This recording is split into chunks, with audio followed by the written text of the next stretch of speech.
Good morning. Today is a day we really need to watch out for big temperature gaps. We are going to see gaps of over 15 degrees Celsius here in the capital and most other regions as well. And as we can see, it's a chilly start to the day in Seoul, even a couple notches lower than the season norm, so dress accordingly.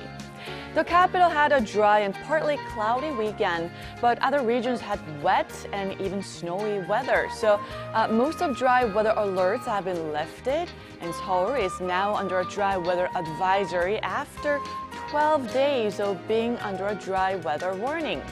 Meanwhile, East Coast and parts of Jeju Island are under strong wind advisories.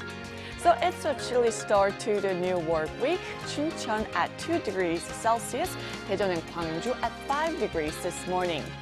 Temperatures will jump by the afternoon and most regions will be basking under plenty of spring sunshine with decent air quality.